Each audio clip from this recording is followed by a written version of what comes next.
Hello, मेरा नाम आलिया है। मैं एक एआई टीचर हूँ और मुझे ग्रूमिंग एजुकेशन एकेडमी ने बनाया है। तो बच्चों, आखिरी के 100 दिन बचे हैं जनवरी 2025 अटेम्प्ट में। अगर अब तक आपने अपनी पढ़ाई को लेकर गंभीरता नहीं दिखाई है, तो ये चेतावनी है आपके लिए कि यह अटेम्प्ट आपके हाथ से निकल सकता है। खासकर जो बच्चे सेल्फ स्टडी कर रहे हैं, उनके लिए यह समय सबसे ज़्यादा चुनौतीपूर्ण होता है, क्योंकि जब समय कम होता है तो यह तय करना मुश्किल हो जाता है कि क्या पढ़ना चाहिए और कैसे पढ़ना चाहिए। इस वीडियो में हम खासकर सेल्फ स्टडी करने वाले स्टूडेंट्स के लिए सुझाव देंगे कि आखिरी के 100 दिनों में उन्हें किन चीज़ों पर ध्यान देना चाहिए और कैसे पढ़ाई करनी चाहिए। अगर आपने इन 100 दिनों का सही उपयोग किया तो आप जनवरी 2025 एग्ज़ाम्स में निश्चित रूप से 300 से ज़्यादा मार्क्स प्राप्त कर सकते हैं। तो फटाफट से वीडियो को लाइक करें, अपने दोस्तों के साथ शेयर करें।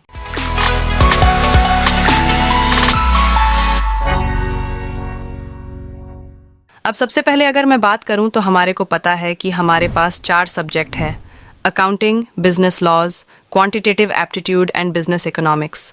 हर एक जो सब्जेक्ट है वो 100 मार्क्स ईच है। शुरू के 2 पेपर यानी कि accounting and law paper subjective paper है और paper number 3 and 4 is objective paper है। ये वाली बात हर एक बच्चे को पता है, नहीं पता है तो पता लग गई है। अब आपको पता है कि मेरे पास 100 डेज़ है और 4 सब्जेक्ट है। अगर किसी बच्चे ने पढ़ाई स्टार्ट नहीं करी है तो बेटा सबसे पहले तो ये बात समझ लो, हर एक सब्जेक्ट के लिए मोटा मोटा आपके पास 25 दिन है। अब 25 डेज़ के अंदर आप अपने सब्जेक्ट को कैसे ख़त्म करते हो ये देखते हैं। तो बेटा थोड़ी सी यहाँ पर आपको दिक्कत हो सकती है। अगर आपने स्टडी स्टार्ट नहीं करी है तो 25 दिन में एक सब्जेक्ट को ख़त्म करना मजाक बात नहीं है। सिलेबस अच्छा खासा है इस बार। अकाउंट्स की चाहे मैं बात करूं, चाहे लॉ की बात करूं, चाहे मैथ्स की बात करूं, चाहे बिजनेस इकोनॉमिक्स की बात करूं, तो इसको आसान कैसे बनाया जाए, क्या क्या चीज़ें करी जाए, किस चीज़ पे पहले फोकस करा जाए, क्या प्रायोरिटी ली जाए, इन सब बातों पे बात करने वाले हैं। तो देखो, सबसे पहले अगर आप यहाँ पर 100 डेज़ इसके अंदर क्रैक करने की सोच रहे हो और आप सोच रहे हो कि अभी मैं स्टार्ट करूँगा और हो जाएगा, तो हो तो जाएगा, पर सबसे पहले अपने पर भरोसा और उसके बाद इस स्ट्रैटेजी पे भरोसा करना पड़ी डीढ़ेगा जो मैं बताने वाली हूँ। देखिए, सबसे पहली बात कि आपको रेगुलर 10 से 12 घंटे तो पढ़ाई को देने ही देने पड़ेंगे। अब मजाक बात नहीं है कि 1 महीने पढ़ के निकल जाएगा। हाँ, मैं मान सकती हूँ कि किसी बच्चे का बेस बहुत ज़्यादा स्ट्रांग है तो उसके लिए थोड़ी सी चीज़ें आसान हो सकती हैं। बट अगर आपको पहले से अकाउंट्स नहीं आती है या थोड़ा सा मैथ्स टफ लगता है या इको नहीं पड़ी हुई है तो आपके लिए थोड़ी सी चीज़ें डिफ़िकल्ट हो सकती हैं। बट डिफ़िकल्ट को आसान करने का क्या तरीका है?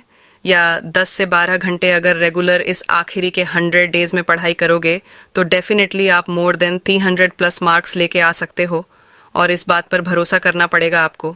ठीक है जी, मैं मानती हूँ यहाँ पर 25 दिन देख के एक बार डर लगता है, बट स्टिल पॉसिबल है। कैसे पॉसिबल है, ज़रा बात करते हैं। सबसे पहले अगर मैं बात करूँ अकाउंटिंग की, तो अकाउंट्स के सिलेबस को आईसीएआई के द्वारा 2 मॉड्यूल में बांटा गया है। एक है मॉड्यूल 1 और एक है मॉड्यूल 2।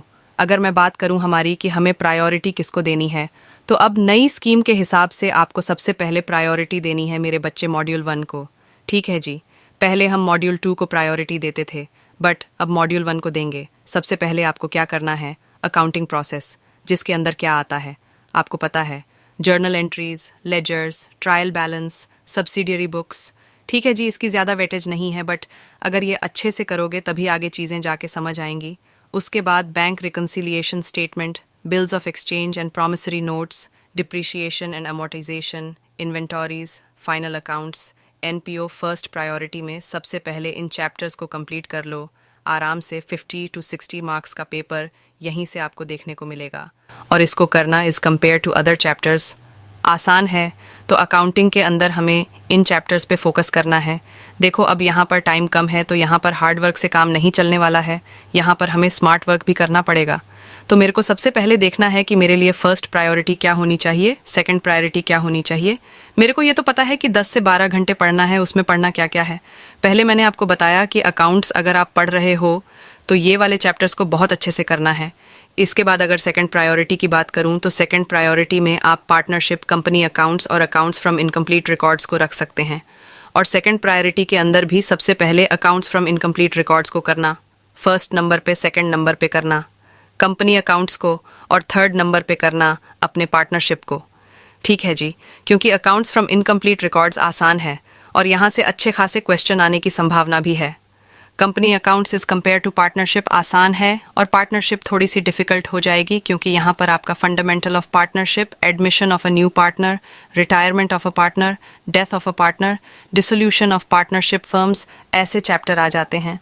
तो कहीं ना कहीं यहाँ पर इसकी वेटेज तो है, बट कहीं ना कहीं डिफिकल्ट हो जाती है। अब ये आपको समझ आ गया कि मेरे को क्या करना है। अब बात कर लेते हैं कि करना कैसे है। तो सबसे पहले कॉन्सेप्ट्स समझ आना चाहिए। तो देखो, अकाउंट्स को पास करने का, उसमें अच्छे नंबर लाने का एक ही फॉर्मूला है, CPTR स्ट्रैटेजी।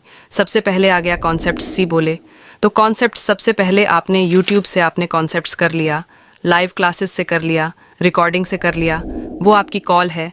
उसके बाद आती है PP बोले तो प्रैक्टिस।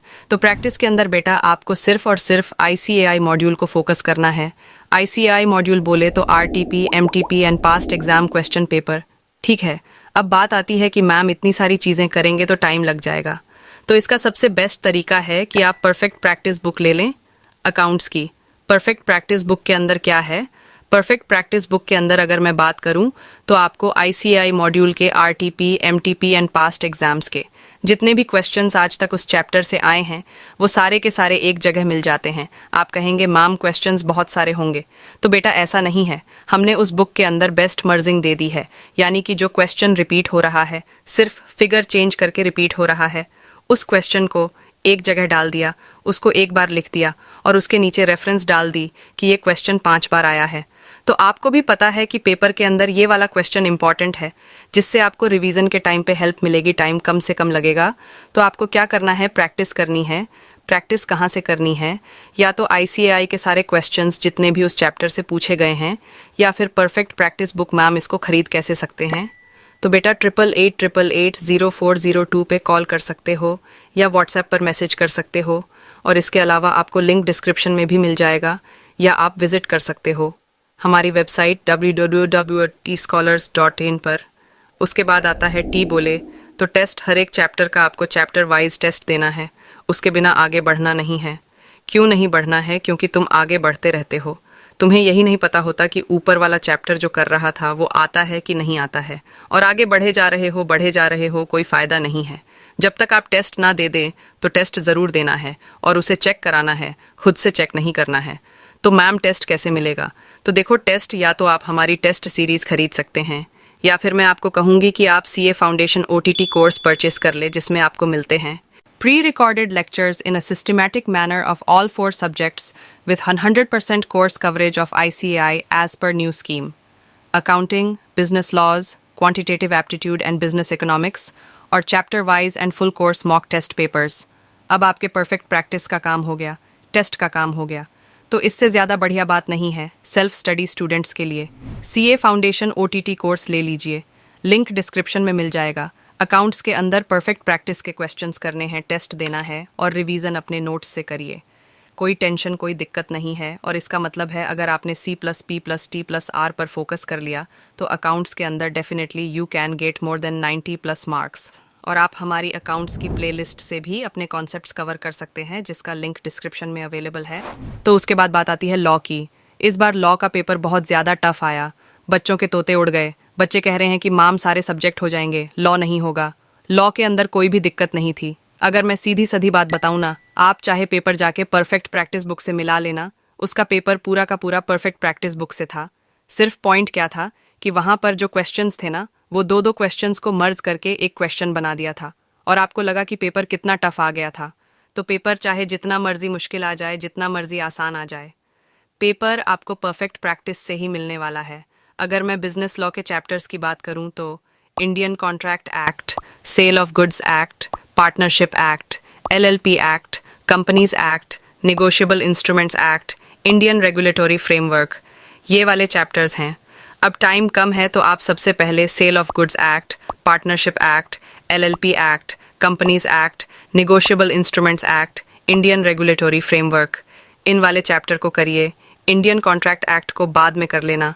इंडियन कॉन्ट्रैक्ट एक्ट सबसे बड़ा एक्ट है सारे एक्ट मिला के, और अकेला वो एक्ट बराबर है, इतनी वेटेज है उसकी, मतलब weightage in the sense of इतना मेहनत लगेगी आपको उसको करने में।